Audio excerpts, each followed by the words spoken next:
La factorisation. Qu'est-ce que c'est la factorisation? Quoi de mieux, je vais finir par le dire, qu'une énigme? Alors les admirateurs s'en vont en chaloupe, il faut plusieurs chaloupes, et il y a autant de personnes dans chaque chaloupe. Alors combien y a-t-il de personnes et de chaloupes pour se rendre à l'île du magicien?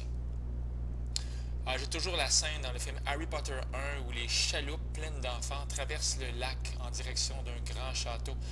Et j'essaie de dessiner un lac avec un château et des chaloupes, mais je suis vraiment pas bon en dessin. Alors, on va effacer cette honte. Bon, vous avez trouvé la réponse? La réponse est 17 fois 19. Il y a moins de chaloupes que de personnes par chaloupe. Donc, il y a 17 chaloupes et 19 personnes par chaloupe. Ce qu'on vient de faire, on vient de faire apparaître un fois. Et lorsqu'on fait apparaître un fois, on est en train de factoriser. Alors, factoriser, c'est quoi? C'est trouver... Factoriser, c'est trouver deux nombres entiers. Factoriser un entier, c'est trouver deux nombres entiers dont le produit, deux nombres entiers, dont le produit donne n, dont le produit, finir par l'écrire, dont le produit donne n. Comment j'ai écrit ça, moi? C'est très rigolo, hein? Dont le produit donne n. Voilà. Voilà. Donc, si je factorise 8, je pourrais dire que c'est égal à 2 fois 4. Alors, je viens de faire une factorisation possible de 8 parce que j'ai trouvé deux nombres dont le produit avec un fois donne 8. Avec l'algèbre, c'est le même principe. Vous savez quand vous faites ceci, 2x, x plus 2 fois x plus 3. En secondaire 3, on vous a appris à faire la distribution. Ouais, c'était pas ça que je voulais choisir. À faire la distribution. Donc, à multiplier chaque monombre avec chaque monombre. Et on a découvert que ça donnait x2 plus 5x plus 6 après avoir fait quelques calculs. S'il faut, vous avez le droit de peser sur pause. OK? N'ayez pas peur. Quand vous faites ça, x plus 2 fois x plus 3 égale x2 plus 5x plus 6, vous êtes en train de développer. Et c'est ce qu'on va écrire ici. Excusez, on va l'écrire ici. Développer. Vous êtes en train de passer de x plus 2 fois x plus 3 à x2 plus 5x plus 6. Vous êtes en train de développer.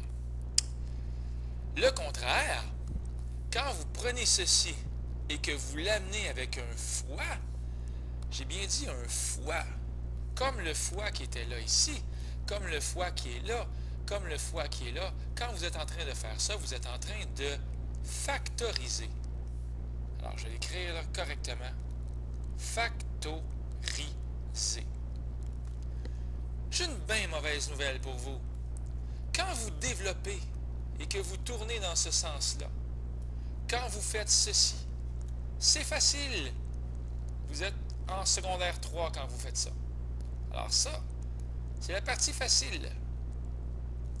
Quand vous faites le contraire, quand vous faites x2 plus 5x plus 6 et que vous vous dirigez vers la multiplication, donc quand vous factorisez, j'ai le malheur de vous annoncer que ça va être difficile.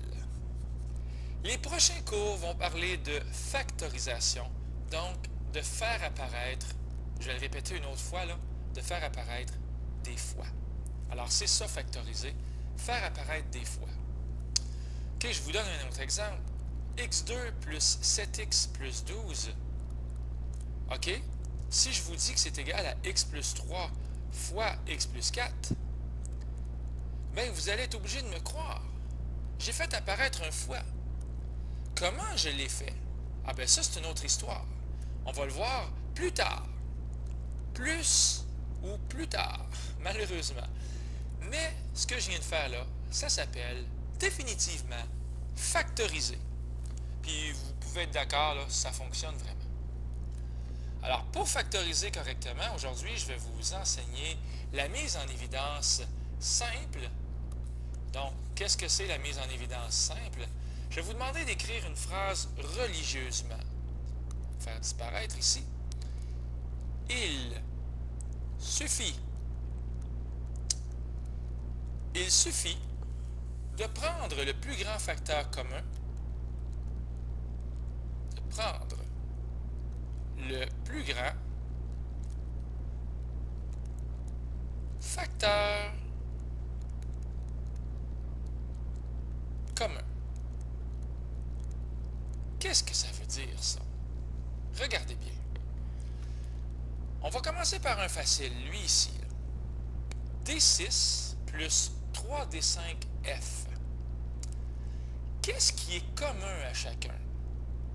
Bien, vous pouvez dire dans chacun des termes, il y a D. Hein? D est là et D est là. Vous pourriez dire qu'il y a D2, il y a même D3, il y a même D4 et il y a aussi D5. Alors, à chaque fois, on élimine les autres. Il y en a peut-être un petit fin dans la classe qui va dire qu'il y a D6. Mais D6, il n'est pas commun à chacun. J'ai bien insisté sur le mot commun. Donc, il doit être là à chaque terme. Alors, qu'est-ce qu'il y a de commun à chacun? Il y a D5. Et là, je vais écrire fois D plus 3F. Pourquoi j'écris ça? Bien, j'espère que vous allez être d'accord que D5 multiplié par D1, ça fait bien D6. Je l'ai retrouvé. Et D5 multiplié par 3F, ça fait bien 3D5F. Je l'ai retrouvé aussi. OK, on va en faire un plus facile, plus difficile un petit peu. Tiens, on va y aller avec lui ici. Alors, qu'est-ce qu'il y a de commun à chaque fois? Je vois la lettre X, X au carré. Ah, ici, il y a X, X, X à la 3. Qu'est-ce que je retrouve à chaque fois? Il y a X. Donc, je vais écrire X multiplié par 5X, parce que X fois 5X, ça donne 5X2, plus 6, plus 8Y. OK? Parce que 8XY, c'est X fois 8Y, moins X au carré. Parce que X multiplié, en tout cas, si on multiplie par chacun, ça donne exactement ce qui est ici. Peut-être que certains auraient pu dire, oui, mais monsieur, X2, pourquoi qu'on n'a pas pris X à la 2? Parce que X2, il n'est pas là à chaque fois. Il n'est pas commun. Il faut que ce soit, à chaque fois, il soit là. On est prêt pour un dur, là? Attention, c'est parti. 4x3y2z5 et toute cette ribambelle de chiffres et de lettres. Qu'est-ce qui est en commun? Bien, le x, il est là à chaque fois. On a x2, x3, x à la 1. Si je prends x3 et que je le mets en évidence simple, parce que c'est ça, en passant, ce qu'on fait, si je ne l'ai pas dit, là, ça s'appelle une mise en évidence simple. C'est pas une bonne idée de prendre x3, parce qu'il n'est pas là à chaque fois. Celui qui est là à chaque fois, c'est x à la 1. Donc, on va enlever ça et on va écrire à la place x à la 1. Y2, Y1, Y1, on va prendre Y1. Et regardez ce qui se passe avec les Z. Z5, Z4 et Z3. C'est sûr qu'on veut prendre le plus grand facteur. Donc, le plus grand, c'est Z5. Mais il n'est pas commun. Celui qui est commun, c'est Z3. On pourrait prendre Z2. Mais Z2, ce n'est pas le plus grand facteur commun. Le plus grand, c'est Z3. Et je rajoute en vous déstabilisant en écrivant 2x, y, z3. Pourquoi j'écris 2? Parce que tous les coefficients 4, 8 et 10 sont pairs. Alors, on fait un petit peu de ménage, puis on essaie de voir si ça a de l'allure tout ça. Qu'est-ce que je dois mettre ici pour que 2x, y, z3 multiplié par ce qui est là va donner lui ici? Bien, c'est simple. On va rajouter... On va effacer le point d'interrogation, je pense que vous avez compris le principe. On va rajouter 2x2, y, z2. Alors, on vérifie. 2 fois 2, 4. X avec X2, X3.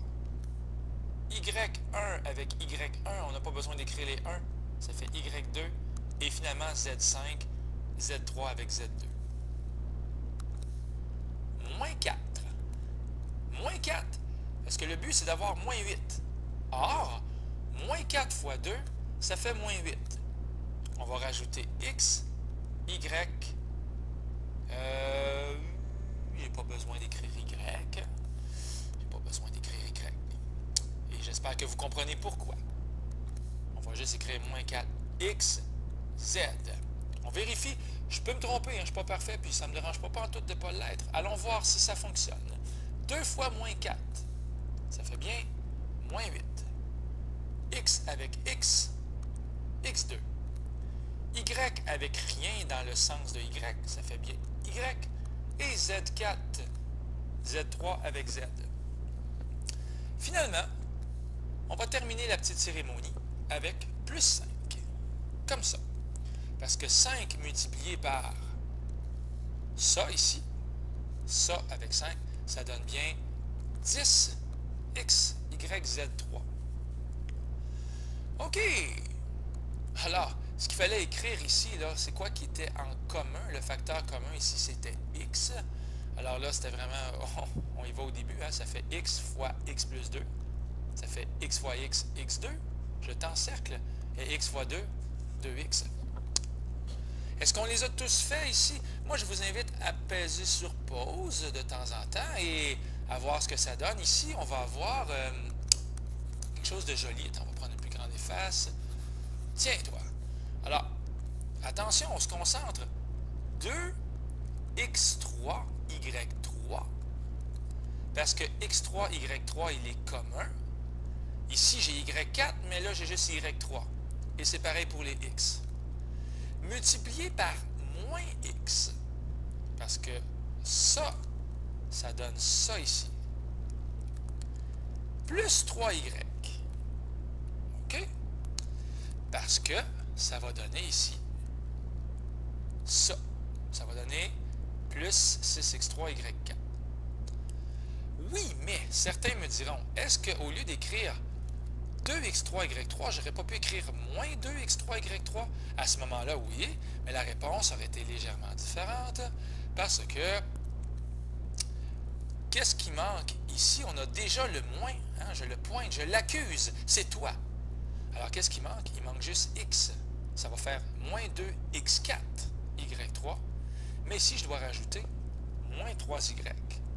Parce que moins 2 fois moins 3, moi, je veux obtenir plus 6, et j'ai donc besoin d'écrire moins 3y.